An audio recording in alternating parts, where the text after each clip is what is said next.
If you are new to backyard chickens, you're probably a bit unsure about picking your breeds. To make things a little simpler, here are my top breed recommendations. I'm assuming your purpose is to keep chickens as pets and for eggs.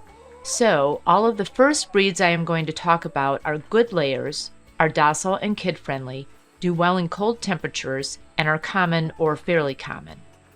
For starters, you won't find a more friendly breed than the Orpington, originally bred in England. In fact, the Buff Orpington is often called the golden retriever of chicken breeds. In addition to the buff or golden color, the Orpington can also be black, white, blue, and even lavender. Their eggs are large and brown, and they lay on average 3 to 4 per week. Barred Rocks, also known as Plymouth Rocks, are also quite docile. This breed has barred or ribboned feathering and originated in the U.S. I just love Barred Rocks, including my Naomi, whom this course is named after. Barred Rocks are excellent layers who will give you 4 large brown eggs per week. The Australorp is very comparable to the Orpington. The black Australorp's feathers take on a purple and green hue in sunlight and are simply gorgeous. Only the black Australorp is officially recognized in the United States, but the white and blue varieties are recognized in its native country, Australia. The Australorp is a fantastic layer that will produce up to 5 large brown eggs a week. Easter eggers are not a recognized breed. Rather, they are a mix of several breeds, and what flock doesn't need a nice mutt? Easter eggers can be multicolored and may or may not have cheek muffs. The reason most people want Easter eggers is for, you can tell by the name, their colorful eggs. They will give you green, blue, and even rose-colored eggs. They are good layers and average 4 eggs per week. The Brahma is an extra large bird that will stick out among your flock. Originally bred in India, they also have feathered feet. The Brahma is a gentle teddy bear that is quite huggable. There are 3 varieties, light, dark, and buff.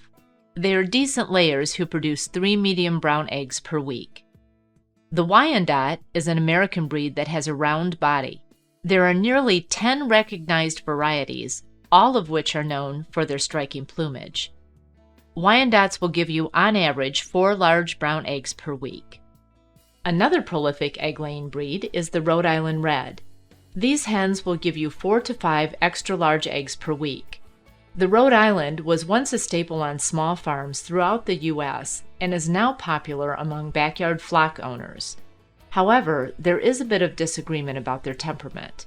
Many people say that Rhode Islands are friendly to people, but can be very aggressive toward other chickens, while others say they've never experienced any such behavior. The Sussex is a heritage English breed. There are many varieties including light, red, and speckled. While all chickens are naturally curious, the Sussex is particularly prone to following you around to see what you're up to. They are a heavy bird and are often raised for meat as well as eggs. On average, the Sussex will produce 4 large, light brown eggs weekly. The Delaware is an American breed and a relatively new one. It is a cross between a New Hampshire Red and a Barred Rock. They have black feathers around the neck and on the tip of the tail, but are otherwise white. The Delaware produces about 4 large brown eggs per week. Some chickens are bred in a way that makes the females and males distinguishable from each other right from birth.